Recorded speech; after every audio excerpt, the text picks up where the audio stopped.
มาวัยรุ่นเดี๋ยววันนี้เขามาสอนวิธีใส่ตัวฝาปิดถังน้ำมันนะนี่ตัวฝาปิดอันนี้นะลูกค้าถามว่าราคาเท่าไหร่อันหนึ่ง50,000อันหนึ่ง50,000นี่เดี๋ยวเขาจะมาสอนใส่เนาะถังน้ำมันเป็นไผ่ที่ว่าเป็นฝาแล้วนี่นะใส่น้ำกันได้นี่125เรียบร้อย110สเมียเอียงก็ใส่น้ำกันได้ถ้าชื่อโบพิษรีดก็น่าจะใส่อันเดียวกันเอียวโน่ก็น่าจะใส่อันเดียวกัน GC นี่โบแน่ใจเดี๋ยวเอาเป็นว่าเป็นไผ่มีฝาถังน้ำมันแบบนี้นะเก็บไข่ออกแล้วก็อัดแบบนี้นะใส่ฝาปิดเขาได้เด้อรุ่นเด้อเดี๋ยวเขาจะมาสอนวิธีใส่ก็คือนี่ซุปเข้าไปรดแยกออกมาแล้วเข้าไปรดแล้วก็ลูกค้าซื้อไปมันจะมี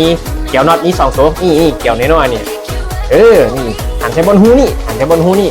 หันใช้บนหูนี่มันจะมีอยู่2ข้างมันก็จะมีกระแจหกเหลี่ยมนี่แถมมาให้กระแจหกเหลี่ยมนี่เดี๋ยวอันดับแรกเขาจะมาหั่นใช้บนเกี่ยวนี่โอ้ยมันอาจจะน้อยนิดนึงเนาะค่อยๆหั่นเด้อค่อยๆหั่นเด้อค่อยๆหั่นเข้าไปหั่นเพื่อเป็นตัวล็อก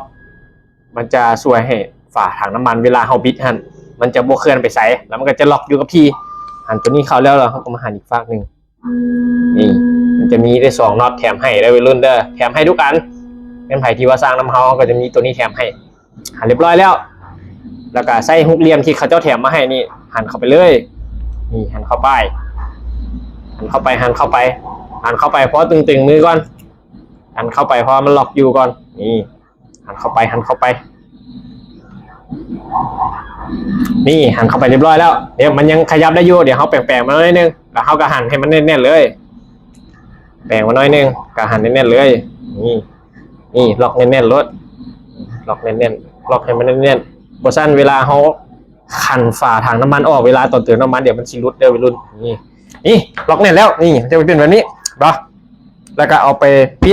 ดฝาถังน้ำมันเขาเลยนี่ใส่มันก็จะเป็นแบบนี้จะมีอยู่3ลายเด้อนี่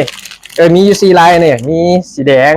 สีเงินสีฟ้าแล้วก็สีดำทุกตัวจะมีน็อตแล้วก็กระเจี๊ยบหกเหลี่ยมแถมไปให้ได้วัยรุ่นเด้อจัดไปวัยรุ่น